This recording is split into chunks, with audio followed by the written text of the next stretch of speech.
board in case it is needed. Now, there are three main component, essential ingredient of any mapping program, and these are markers. You need suitable markers, you need mapping population, and you need appropriate software to combine the information that you get from markers and population to come out with the conclusion on association of marker traits and marker gene or marker QTL, whatever you call it. So, these three are the most important ingredients of any molecular mapping program, which we will discuss in detail.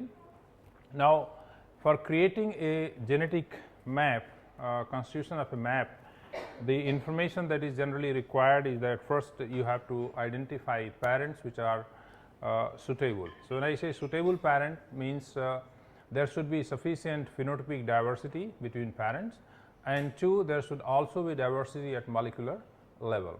Many times it so happens that the parents, they show phenotypic diversity, but molecular diversity is missing, not much, and that was a limitation, particularly those times when the advances in molecular marker technology had not taken much. For example, if you remember early generation mapping program in what is called Caesar-Reitnam chickpea. The chickpea had very limited polymorphism. In spite of phenotypic diversity, the polymorphism at RFLP level and other markers are not available, and people did not really find it to be useful to proceed with the mapping program. And then the idea was, if we could change the population from intraspecific crosses between varieties to interspecific crosses like Caesar-Reitnam into Caesar-reticulatum, so that you bring more diversity and therefore more polymorphism. And now, of course, those problems are no more problems, because with the sequencing technology, with the genotyping by sequencing, you get plenty of markers in terms of SNPs. So, that is not a limitation. Now, you have lot of markers available. So, these things have evolved over time. So, you generate appropriate mapping population, calculate pairwise recombination, and then you identify the linkage groups. The linkage group in any crop species is equal to the haploid chromosome number. Okay, it is haploid chromosome number. So, when we say rice has got 389 million base pair, it is the genome size of haploid set, not the diploid set, remember. And then we estimate the distances between markers and also between marker and genes through linkage analysis. So, in selecting parents, what is most important, as I discussed, is the source of parents, and the phenotype must be contrasting. Now, any investment that you make in population development is a long term investment. It takes 5, 6, 7 years to develop a mapping population, and many times researchers start developing mapping population keeping in view a specific trait. It could be somebody's MSc program, PhD program, and your goal at that point of time is to look at that particular trait, whether there is polymorphism between parents or not. Usually what one should do is that we should select parents which are polymorphic for as many traits as possible, so that by investing a common resources in terms of genotyping of mapping population, you should be able to identify marker trait association for as many traits as possible. If the two parents are polymorphic only for one trait, you will end up identifying the markers for that particular trait only. So, this is an important thing that one should take care, and then the sufficient polymorphism at DNA level must exist in order to identify the association. Now, mapping populations can be broadly classified into two categories. We call them as mortal mapping population and immortal mapping population. So, mortal mapping populations are those populations which have to be generated fresh every time. They are not true to type in terms of their breeding habit, while immortal populations are those populations which once generated can be used for many mapping experiments. So, you do not need to produce them again and again. Now, in each category, what are these populations? For example, mortal mapping populations are basically F2 population, F2 derived F3 population, and backcross population. Okay. So, it is not possible to exactly replicate a F2 population. Even if your two parents are same P1 and P2 and make a cross generate a F2 population, a set of 200 individuals if you take and another set of 200 individuals you take, they will be genetically different from each other. So, that is where and these populations cannot be maintained in perpetuity, you have to generate it again and again. We will discuss about these populations in detail, and let us take first F2 population. So, F2 population is generated by crossing two parents which are genetically diverse from each other. Preferably these are the inbred parents, particularly whether we are talking of cross pollinated crops or self pollinated crops, the parents must be inbred. Okay. And then when we cross these parents, we get a F1 plant. We test the zygosity of F1, that it is a true hybrid, because sometimes there can be self from the female parent that you have to ascertain by taking a set of markers that are polymorphic between P1 and P2, and F1 should be heterozygous for those polymorphic markers. As far as possible, the F2 population should be generated from a single F1 plant, okay, from a single F1 plant. So, this is repeat not repeat, if it is possible, particularly in those crops where you can have large number of seed produced on a single plant. So, if you take for example, rice, a rice plant can give you as many as 20-30 tillers, right, and each tiller can produce about 200 grains. So, 200 into 30, if you multiply, you get about 6,000 plants. You do not need more than that. So, do not mix two F1 plant seed and then produce a F2 population. Why this is required is that you are going to follow the inheritance pattern of each marker, right, and for those inheritance pattern of the marker in F2 population, your reference point is P1 and P2. The alleles coming from P1 and P2 are going to segregate. So, by doing this, you ensure that there is no third allele coming from anywhere else. So, likewise, when you take P1 and P2, you must conserve the sufficient quantity of DNA from that P1 plant and that P2 plant on which cross was made and from which pollen was taken as a reference point.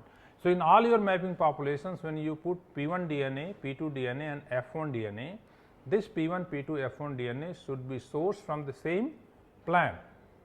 Do not imagine that I have taken a pure line variety like Pusa Basmati 1 and 10 plants of Pusa Basmati 1 are exactly identical. The plant on which I made a cross, I could not collect the leaf sample. So, I can take any other plant of Pusa Basmati 1. I am not saying that that is not possible, you can do that, but then there are possibilities that that particular plant of Pusa Basmati 1 which was not used in crossing program has some different genetic constitutions. There could be residual heterozygosity and many other problems, and therefore, to be very sure we must conserve sufficient quantity of leaf from P1 plant, from P2 plant and from F1 plant, and then from that single F1 plant we produce a F2 population. So, if you do that, you will never have problem of any distorted behavior unless and until distortion is of genetic nature. Genetic nature distortion can any time happen, but because of error component this will not happen. So, many times when you start scoring your gel, you find P1 allele is say 120 base pair, P2 allele is 100 base pair, but in your F2 population you are getting a third allele, which is unexpected, it should not happen. So, those kinds of problems can be avoided if we take care of this. Then F2 population, it has certain advantages, and these are, this is a good population for preliminary mapping, because to generate F2 population it takes only third crop season. First season you make a cross, second season you grow F1, and third season you have F2 population. So, other population development will take time. Then it is useful in identifying heterotic QTLs. So, I do not know whether you have had the lectures on quantitative trait loci mapping, QTL mapping, you must have had. The nature, genetic nature of QTL can be defined as the QTLs that are additive in nature. Suppose if allele A has a effect of 10 unit and allele small a has effect of 5 unit, when capital A small a come together you get 10 plus 5 15. So, if this kind of QTL is identified, you say it is additive in nature. but if A has the effect of 10, small a has effect of 5 and the F1 phenotype is 10, then you say it is dominant QTL. If you get F1 as 15, which is better than the best parent, then you say it is heterotic QTL. That particular locus is heterotic in nature. Now, identifying dominant and heterotic QTLs or loci is not possible by using mapping populations like DH and recombinant endbed lines, because double haploids they are 100% homozygous. So, if you want to assess the effect of heterotic QTLs, the locus must be present in heterozygous conditions. Unless and until you have heterozygosity, you cannot assess the effect of dominance and overdominance. In case of DH, in case of RILs, all plants are homozygous. So, you cannot assess the heterotic QTLs and their nature. So, this is one advantage that is given.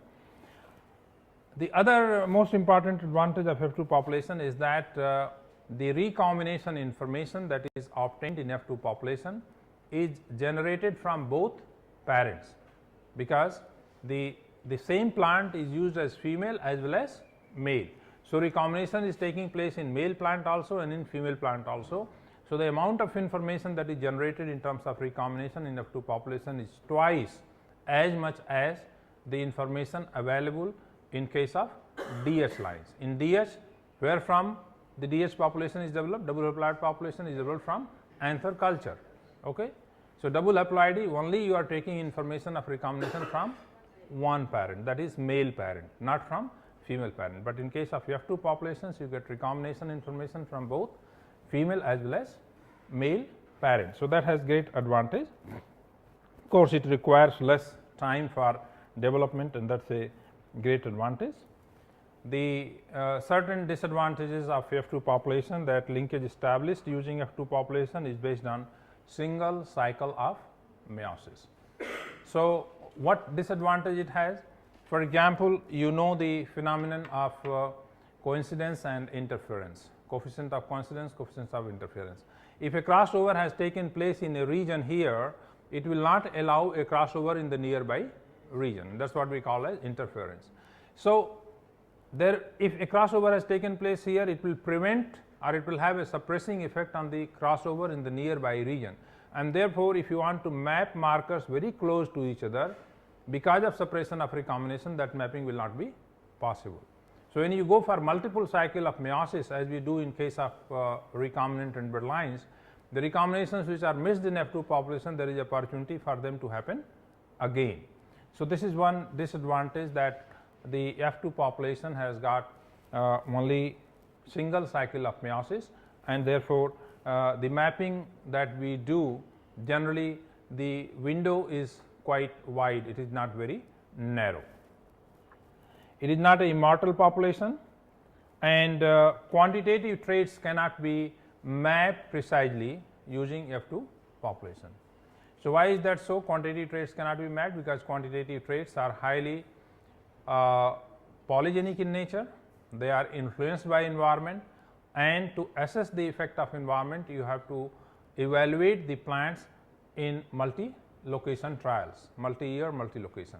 Since each plant has a unique genetic identity, that plant cannot be grown at two locations, because each F2 plant is coming from a single seed, and that seed has unique genetic. To replicate, you need to have more quantity of seed of same genetic identity, because all F2 plants are genetically different. Replication is not possible, multi-location, multi-year evaluation is not possible, and therefore, we do not get a precise estimate of genotype by environment interaction in case of F2 population, and that is where the quantitative traits mapping becomes little difficult using the F2 population. It is of limited use in case of fine mapping, for the reason that the recombination has a suppressing effect over the nearby recombinations. So, therefore, this allows it does not allow the fine mapping.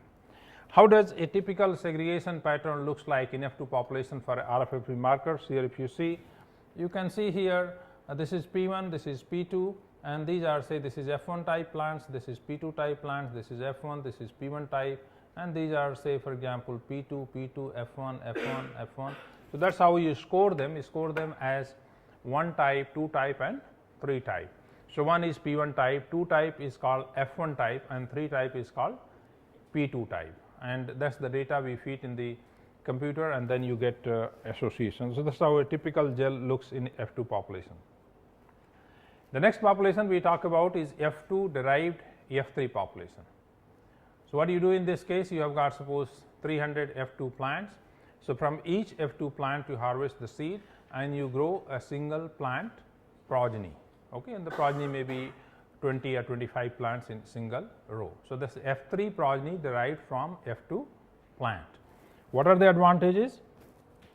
This is suitable for mapping quantitative traits. If you cannot do in F2, because as I said in F2 you have only each plant is present only once, but when we do F2 derived F3 families, then you have 20 plants. So, you can take the average value of phenotype of those 20 plants coming from one F2 plants, and this phenotype is taken as a representative phenotype of corresponding F2 plant from which it is derived. Okay.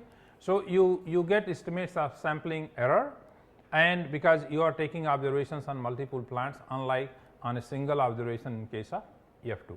So, if you use F3 phenotypes on F2 genotype for mapping purposes for any trait which is quantitative in nature, the estimates will be much more robust as compared to taking F2 data. Mapping of recessive gene. Now, this is another very important aspect of using F2 derived F3 families. How we can use it for mapping the recessive genes? Because when you have to constitute the bulks, you must have heard about bulk segregant analysis, where we cross two parents which are diverse. In F2 we have resistant plants, we have susceptible plant. We constitute the bulk of a resistant plant and susceptible plants based on phenotype. Okay. But when we constitute this bulk, if the gene is dominant in nature, for example, then the plants which are resistant will have two kinds of plants, those which are homozygous dominant capital A, and those which are heterozygous dominant capital A, small a. So, in this pool of resistant plants you are getting capital A allele and also a small a allele, while in this pool you are getting only small a allele. Now, if you have a marker that is linked with the small a allele, for example, presence of band with recessive traits, we call it as repulsion phase linkage. If the marker has, I can have in fact one full lecture on describing how coupling and repulsion phase linkages will have impact on the mapping studies. Then the small a allele is present in this pool and also in this pool. Even if the marker is linked with the gene of interest, it will appear in both the bulk, and your conclusion will be that this is monomorphic and it is not linked with the gene of interest. So, that is where you can go wrong in mapping if you are using a dominant marker. If it is codominant marker, there is no issue. So, what do you do when you grow for F2 derived F3 families? Then the plants which are the families coming from capital A will be all resistant. The families coming from plants which are capital A, small a type dominant, those families will be segregating for dominant and recessive, resistant and susceptible. So, you discard those F2 plants which are heterozygous in nature for constitution of bulk. Now, you constitute the bulk only from the plants which are homozygous capital A. So, now you have a pool which is consisting only of capital A, another pool which is consisting only of small a, and this will help in identifying the markers that are polymorphic and linked with the gene of interest. So, that is where F2 derived F3 families can help in identifying or mapping of a recessive gene. It is also not a immortal population. So, this is what I described here, that these are the two parents crossed capital A, small a. Now, you get in F2 capital A small and small a. Here you will get segregation. So, you discard this F2 plant, you take only this 10 F2 plants of like this which are non-segregating, and small a is clear, there is no issue. So, when you constitute the bulk of this kind, then you will be able to identify the markers that are linked with the gene of interest. Backcross population, it is generated by crossing F1 with either of the parent, okay? And when we make a cross with recessive parent, then we call it as test cross. Okay? requires less time for development, can be utilized for marker assisted backcross breeding. Simultaneously, if you identify a linkage in backcross population, you can also go on introducing that particular trait in the recurrent parent through identified markers. So, dual purpose is served. Recombination information is only obtained from one parent. Which parent it comes? It comes from the F1. F1 is heterozygous. The other parent that we are using is homozygous. So, no recombination takes place in homozygous parent? No?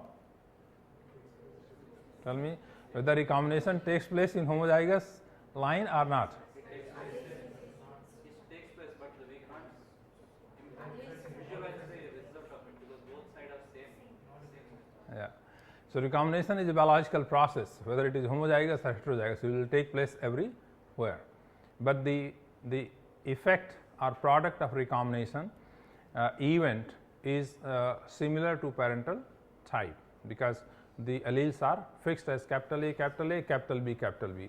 So, if you have capital A, capital A, capital B, make a recombination, the product will be all capital A, capital B type. So, there is no difference in the product. So, again in this case the recombination information is accounted only from one parent. Now, we come about immortal mapping population, how we use them in breeding program, and this is defined as a population which can reproduce itself or can be reproduced without any change in the genetic makeup of constituent individuals. That is what is called as I will take 5-second break, I will be back. You can edit it later, no?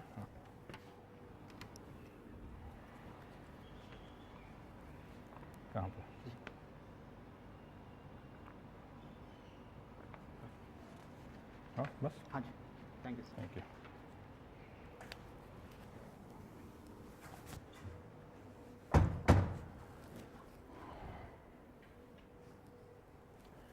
Okay, so these are the types we define them as that they can be reproduced exactly in the identical manner, and that is why we call them as immortal mapping population.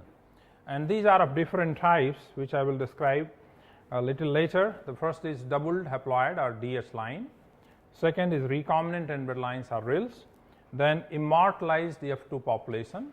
This is again a very interesting population that you need to understand, and near isogenic lines, QTL nils, that is two lines which are differing far a QTL, one genomic region, you cross them and then generate a F2 population.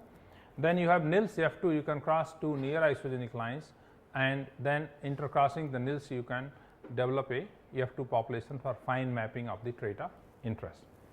So, let us see how we go about DS. Double haploids, there are different ways of developing double haploid lines.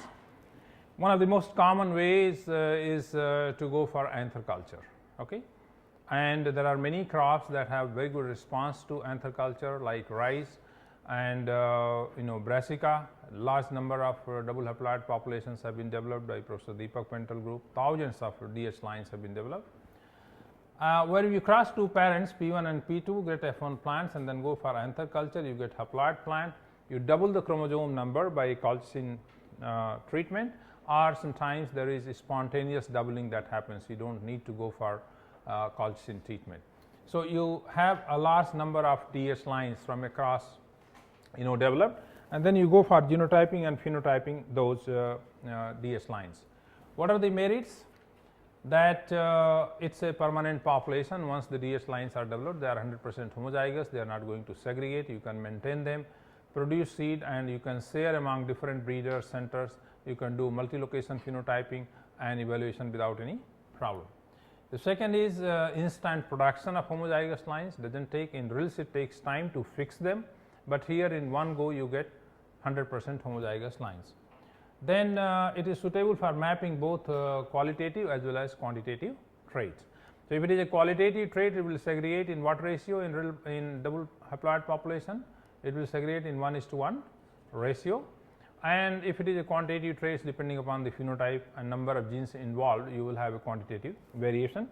It can be used for quantitative trait also, because these are fixed lines, you can be evaluated in multi-location trial without any problem.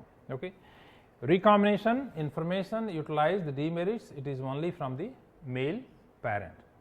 There can be instances where you develop DH lines using female parent also, but in that case it will come from information will come only from female parents.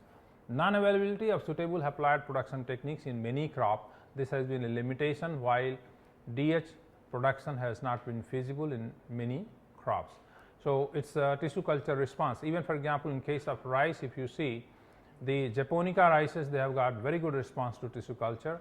Indicas do not have good response to tissue culture, and that is where many times when people have used Indica into Japonica crosses for DH development, there is high degree of segregation distortion, because the Japonica has got good response to tissue culture, and those gametes which have higher proportion of Japonica alleles in the process of recombinations, they regenerate in terms of DH lines, and therefore, most of the markers they will have segregation in favor of Japonica alleles. Okay. So, you will find high degree of segregation distortion. So, that has been a problem, and the differential regeneration response of the parent can be another, as I described, a major limitations in this case. Coming to recombinant inbred lines, they are produced by selfing or sibmating. Sibmating is done in those crops which are intolerant to inbreeding, which cannot tolerate inbreeding, but those crops where inbreeding can be tolerated, we can go for direct production of DH by recombinant inbred lines by selfing. And the advantage of this, you can have different methods of production of RILs. You can, the most common method that is used for population development is single seed descent method. Now, imagine this method was developed in 1940s, Golden and many other people involved, and it was described as a method of academic exercise, but today this is one of the most common method used in molecular mapping across the crops for development of recombinant inbred lines. What do we do in case of single seed descent methods? We take one seed from each F2 plants and we grow F3, again we take single seed. Sometimes it is risky to take single seed because there is population loss, and therefore, there are variants of this which is proposed as single pod descent. In case of pulses, you can have penkill 2 rows, but ultimately for next generation you take only one plant. So, after say 5-6 generations, when those plants become homozygous, they become recombinant inbred lines and used for mapping purposes. If you develop RILs by pedigree method without selection, that can also be random, and sieving is required where the inbreeding is a major problem. So, how the RIL population looks at chromosomal level? If you see, this is parent 1 represented by black color of chromosomes, and this is white one, parent 2. In F1 you get one set of the first chromosome here and this chromosome, but in F2 population there will be recombination. So, you can see this first F2 plant is heterozygous for this region, but this has become homozygous for this region for parent 2 alleles. This has become homozygous for parent 1 allele here. Okay. If you go on selfing this, then this particular plant now is converted into a RIL. So, this chromosome here, for example, the tip is black, the bottom is black, and it is fixed in homozygous condition. So, after 7-8 generations of selfing, you develop recombinant inbred lines, and these RILs are then used for phenotyping and genotyping. The typical segregation pattern that you get in a recombinant inbred line is something like this. You have got, if you count the number of bands here and here, they will be almost equal. You will get 1:1 segregations because you the alleles are fixed, only 2 alleles, capital A, small a. So, ultimately you will have the populations either capital A type or small a small type. Okay. Now, if you have, for example, just the theoretical situations, if you consider the 2 parents differ for only 2 loci, okay, A and B. How many different types of RILs are possible? The 2 parents differ only for 2 loci. How many different types of RILs are possible? 4? Yeah. Is that correct answer 4? So, if you have capital A, small A, small b is one parent, other parent is small a, capital B. So, ultimately after several generations of selfing, you will end up with capital A, capital A, capital B, capital B, capital A, small b, small b, small a, capital B, and small a, small a, small b, small b. So, number of rails will be equal to 2 raised to the power n, where n is the number of loci segregating. So, if 10 loci were segregating, what will be the total number of rails that you can get? You can work it out. Okay. Now, the merit of the RIL population, it is immortal, as I said, immense value in QTL mapping, suitable for fine mapping because it goes through multiple cycle of recombinations. Okay. So, the recombinations that we miss can happen in 3rd generation, 4th generation, 5th generation, and so on. So, you get precise recombination information. RILs are twice as efficient as F2 population in terms of recombination information. The demerits requires long time generation. Inbreeding depression can be a limiting factor in those crops where the inbreeding tolerance is not there, and it captures only additive genetic variance. This you must remember. In a RIL population, if you are doing QTL mapping, you cannot do estimation of dominance and epistasis.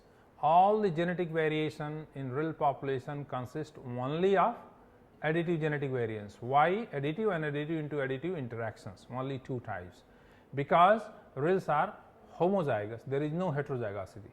To have dominance, you have to have heterozygosity. To have epistasis, you have to have heterozygosity interacting with another locus in homozygous condition, and so on and so forth. So, all you can get is additive component of genetic variation and additive into additive type in case of RIL population, but you do not get estimates of dominance and epistasis. So, that is where this is the limitation in terms of genetic component. You have to go back to F2 population or immortalized F2 population to capture upon the epistasis and dominance component of genetic variation. Near isogenic lines, another approach for mapping of a specific trait. So, near isogenic lines generally we say that they are developed through back crossing. You take a donor parent from which you want to bring a specific gene and go for repeated back crossing with the recurrent parent, and ultimately you end up the recurrent parent improvised for one particular gene that comes from the donor parent. Okay. You can also develop RILs by selfing. It is very much possible, and you will see that how I have demonstrated in the next slide here. I do not know whether you are able to see because of the light there, it becomes sometimes little hazy. So, this is parent 1 which is having capital A, capital A, capital B, capital B, capital C and capital R, capital R.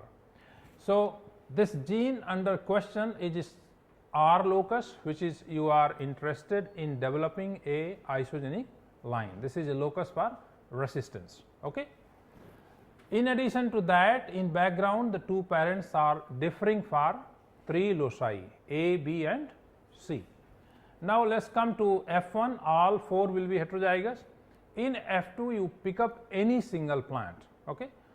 It could be any plant you pick up, and there is a possibility that the plant that you have picked up is, you have to ensure that the plant that you have picked up is heterozygous for the trait of interest.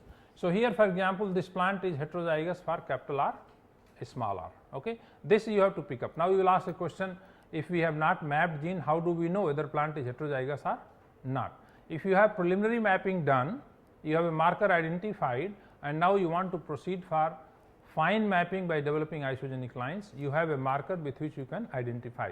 You can have some other morphological markers which you can identify the plant heterozygous for the locus of interest. Now, suppose if this is the plant that you have picked up, capital A, small b, capital C and capital R, small r. If you self this plant, what this plant will result into? It will give rise to, this locus is already fixed, capital A, small b, capital C. It will give rise to capital R, and on other side all 3 loci are fixed, it will give rise to small r. So, if you compare this one with this one, do they have a relationship of isogenic line or not? They are pretty much isogenic line. They are identical for all the genetic background except the gene under question. The only difference in this kind of isogenic line and the isogenic line that you develop through backcross breeding is that the backcross derived isogenic lines are similar to recurrent parent, but here they are not similar to any parent. But since our purpose is to map a gene, fine map a gene, and you can intercross these two, and by intercrossing you can have a large F2 population where only gene will segregate, not the genetic background, because genetic background is already fixed. Now, this kind of opportunity is good because when the gene under question is segregating, it is not influenced by effect of genetic background in which it is segregating. So, your phenotyping will be much more robust and precise in this approach. So, it is a immortal population suitable for gene tagging, useful for functional genomics. Why it is useful for functional genomics? Because the two isogenic lines, they differ only for gene of interest. If you take the transcriptome of recurrent parent and transcriptome of near isogenic lines, make a comparison, you will find only those transcriptomes which are showing differences are the one which could be related to the target locus. Okay, so, you can use that approach, you can use fine mapping approach by intercrossing, that is possible in this case. Now, the next population that we will discuss about is immortalized F2 population. Okay. And what is immortalized F2 population, how it is developed? It is a F2 population, it still provides segregation at all the loci of interest, but it is immortal. You can produce in as much quantity as you want. Say for example, there is a hybrid, maize hybrid, okay, which is developed by crossing two inbred parent P1 and P2, okay, and this hybrid is given to the farmers. This is what is called single cross hybrid, and you have 1 hectare area under this hybrid, but all plants are genetically identical. You can take that F1 seed, you can grow it at 20 location, 30 location, you can generate data, still there will be no difference in the plant to plant variation will not occur. So, likewise in case of immortalized F2 population, what we do, we take two parents for example, here I am taking a very simple situation where the two parents are differing only for two genes A and B, and you get hybrid F1, that is capital A small a, capital B small b, and then when you go to F2s, what are these diagonals? Diagonals will represent, they will represent homozygous rils that are possible from this. Okay. And then you have all different combinations of individuals. How many different genotypes are possible in F1, in F2 population with two gene situation? How many different genotypes are possible if two genes are segregating? 9 genotypes, right? Okay. So, our teacher Professor Arunachalam used to say that there will be 10 genotypes, okay, and he will always stress upon this point by saying that if you have a plant which is capital A, capital B, small a, small b, if you write it, you will write it as capital A, capital B, small b.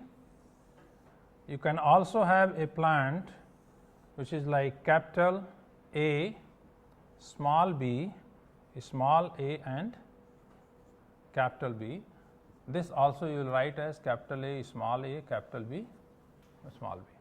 They are double heterozygote both, but if you look at the chromosomal location, the two plants, they are different from each other in terms of the phase of linkage. One is coupling heterozygote, another is repulsion heterozygotes, and we know that there is a position effect of genes, okay, and because of that genetically these two are described as two different genotypes. So, essentially there will be how many genotypes?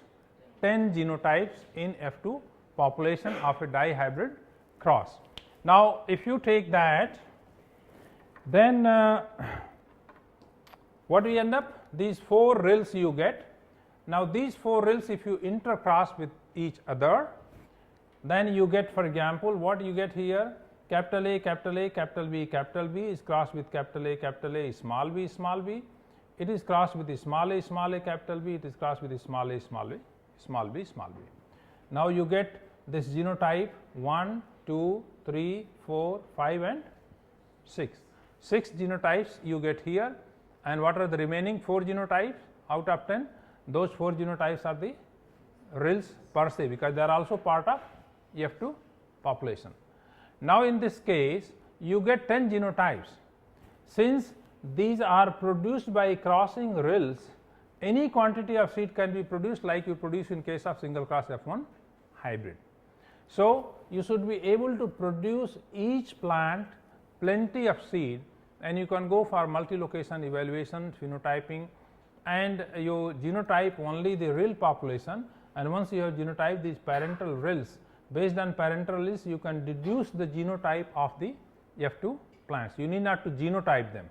Immortalized F2 population are not required to be genotyped. What is genotyped is only the parental embeds that we are intercrossing, and based on parental embed we can deduce the genotype of the immortalized F2 plants. We get their phenotype and we go for mapping. So this has been a good mapping population, particularly for identifying QTLs that are heterotic in nature, which have got dominance effect, heterosis effect. Otherwise it was not possible using the RIL population because there is no heterozygosity there.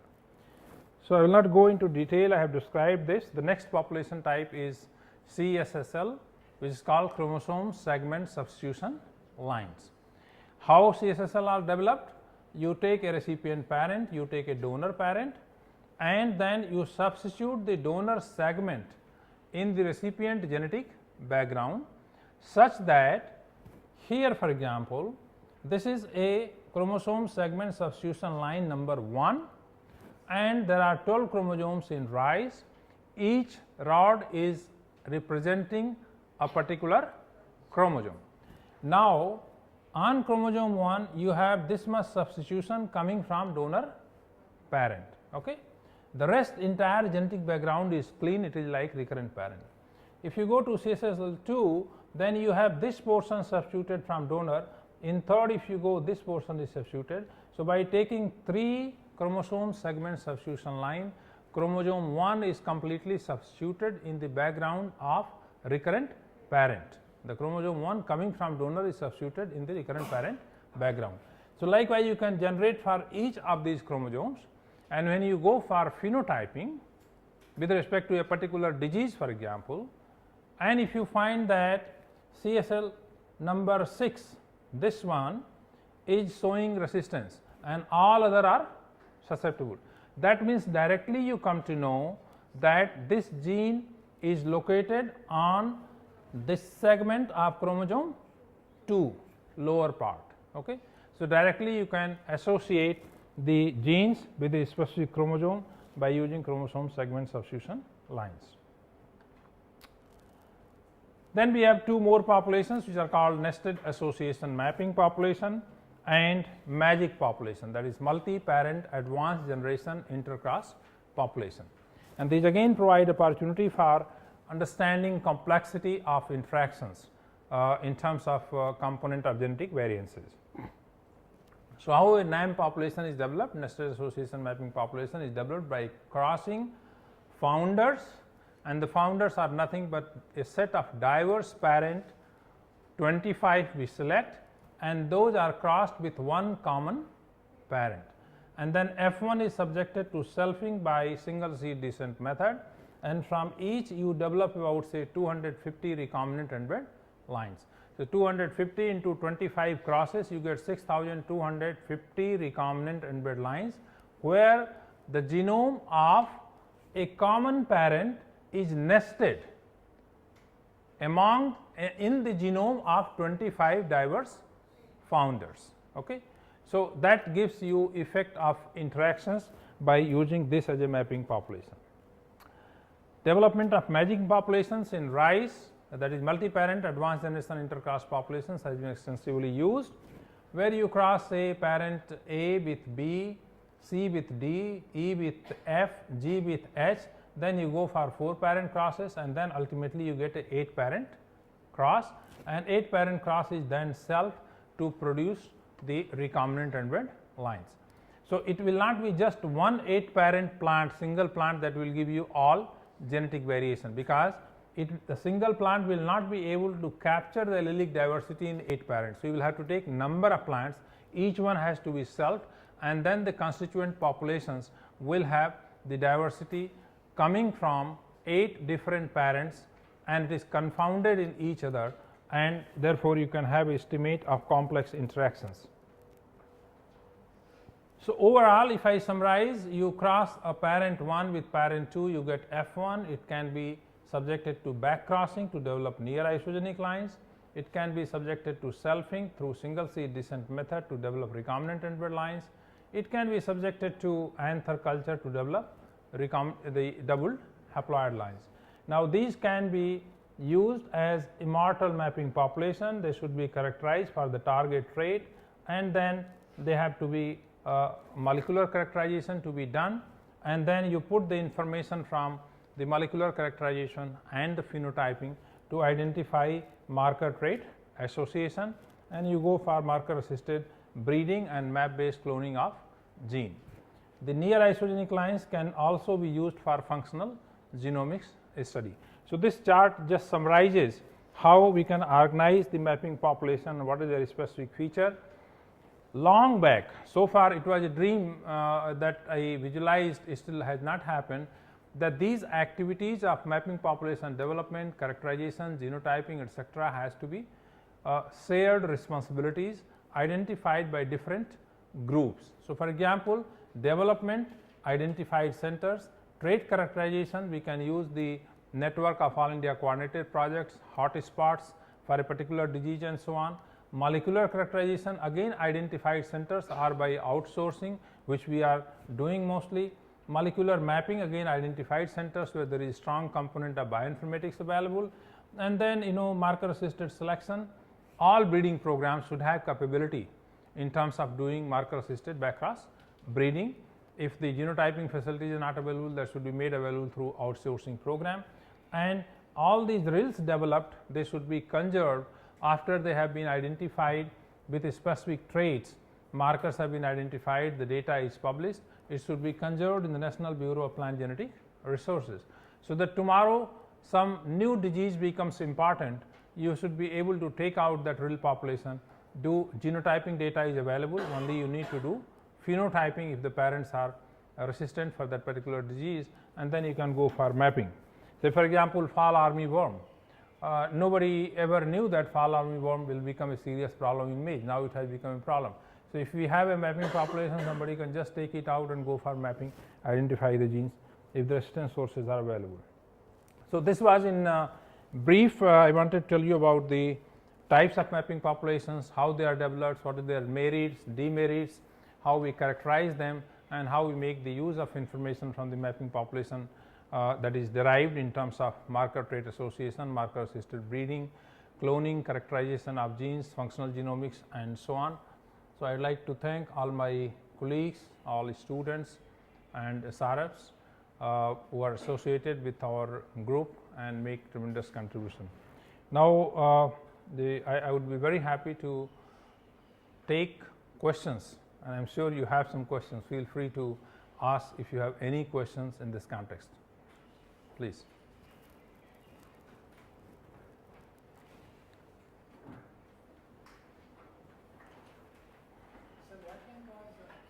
बैठ के बताओ बैठ के बताओ Sir, what are the probable reasons for spontaneous chromosome doubling? What are the?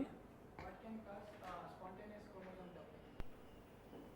Yeah, so this has been, in fact, in case of rice, it has been observed, and also in case of brassica, that without colchicine treatment, the chromosome doubling happens. So, it's like the failure of a spindle formation and then the movement of chromosome to large frequency. When you develop through tissue culture and third culture, the spontaneous doubling happens.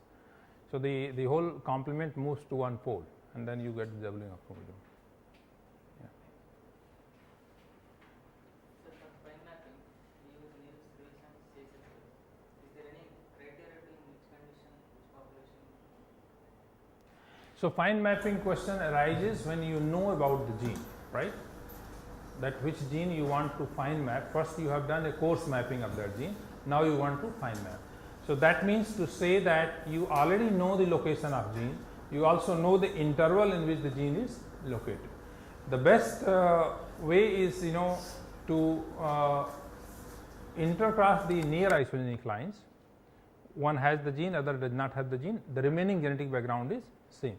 And then we have a large population nils F2, that population size should be something like 10,000 to 15,000 rupees. So, if you have that large population, you should be able to find the recombination between gene and the markers. And what you need to do is that the gene that is already identified, which is to be fine mapped, in the flanking region you have to identify a set of markers that are polymorphic, because flanking region still has the donor segment. So, in that region you will find plenty of polymorphic markers. So, once you have that, you should be able to map that, and nils F2 provides a very good population for fine mapping. Yeah. Can we take any mapping population as a variety directly? Any mapping population as? Varieties as a variety.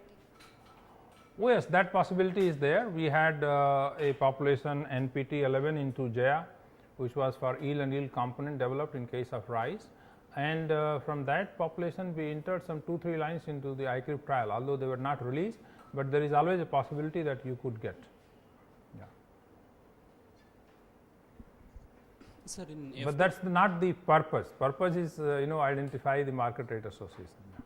Sir, in F2 population, if there is a qualitative trait, we can dominant, if gene is dominant, we can differentiate only A and B, means we can't differentiate in the phenotypic level H, but in genotypically we can get A, B, H, means 3 Yeah. types. Yeah.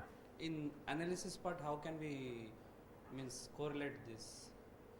So, in analysis you are only putting your phenotype, you are putting as R and S, Okay. 2 categories, but genotype you are putting as 1, 2, 3. So, it is perfectly fine, there is no problem. There will not be No. Yes.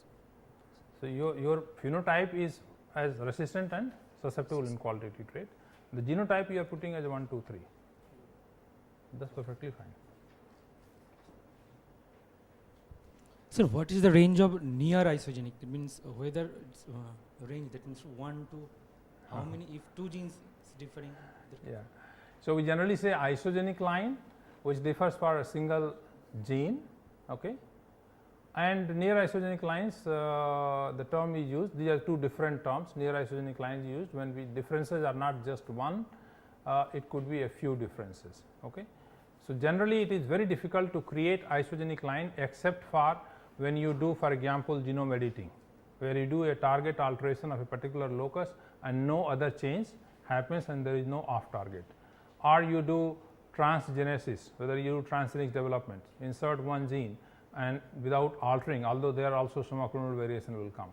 In backcross approach, theoretically we say, but generally even if you say 99.99% recovery of recurrent parent genome, that 0.1% of 389 million base pair is a huge size. So, there will be segment here, but as long as that is not interfering with your phenotype, because the concept of isogenic line and the definition, very definition was coined in relation to phenotype. Okay.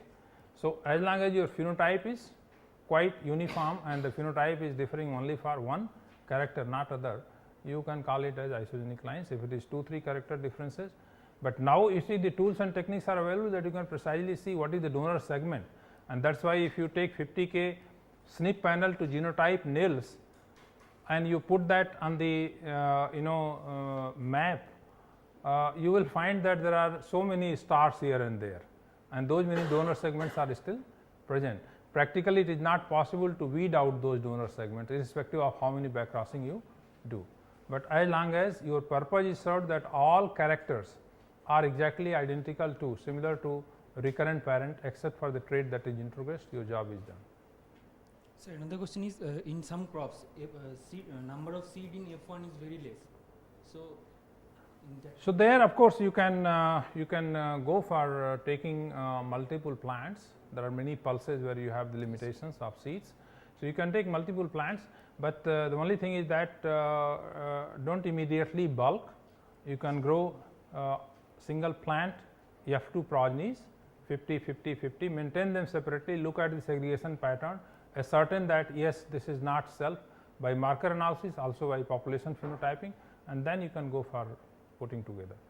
That is why many times people use different population, not just F2 population derived from 10 different F1 plants of same cross, even F2 population derived from 10 different F2 population, both are 10 different crosses, and all of them they are polymorphic for that particular trait, where you go for joint linkage analysis over populations. So, many classical genetic analysis of 3:1, 9, 3, 3, 1 is also done over diverse F2 population to get a very robust estimate. Sir, when we say that we have to use inbred parents, so how many rounds of inbreeding we have to carry out, at least in case of cross-pollinated crops? Yeah, see Mendel, even in case of self-pollinated crop, he self for 4-5 generations before starting his experiment in peas, and that is the classical case. He self for 5 generations to make them pure breeding, ascertain that there is no variation, and then he started making cross to study the genetics. Inbred development in cross pollinated crop, generally if you go by single seed descent method by selfing, maize experience says that 6 to 7 generations of selfing is sufficient to constitute a uniform inbred populations. Sir, what are the possible problems we face when we heterozygous parents? So, that is where the altogether different approach of mapping has to be used, and this is like in many crops which are perennial in nature. For example, in mango you cross 2 parents, okay, and you get 1000 F1 plants. All the F1 plants are genetically different. So, that F1 serves as F2 population. Okay. In popular also people use that kind of approach for mapping. So, there the F1s can be used as F2 population for mapping.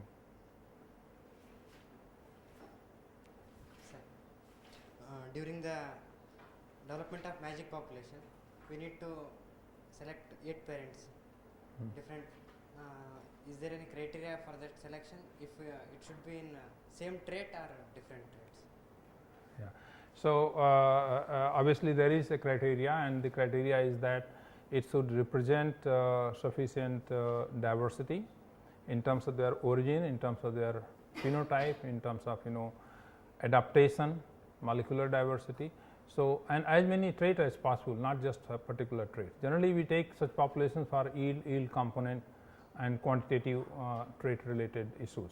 Magic populations are relevant in those cases. If it is qualitative traits, you will better go for biparental population and mapping rather than creating magic.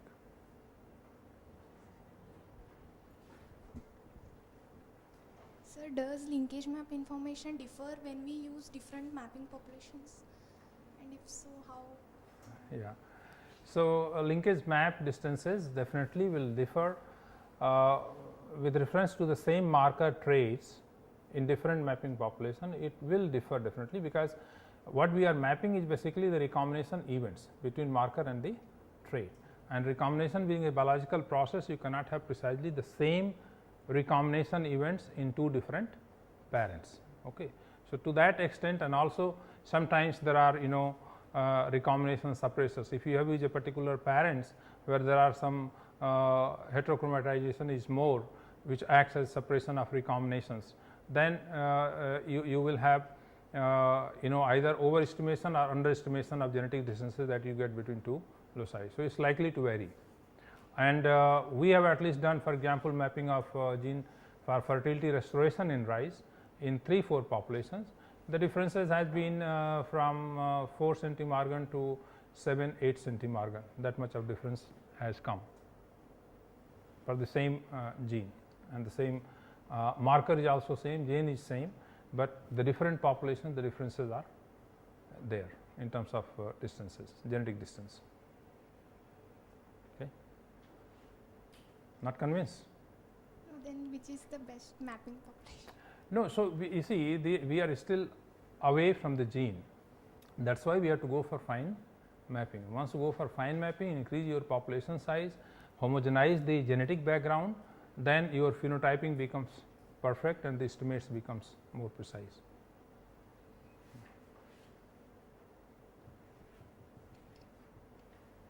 So, I guess there is no question. I would like to thank you all very much for your present hearing, and anytime you have any question, you can always ask, you can write also. Okay.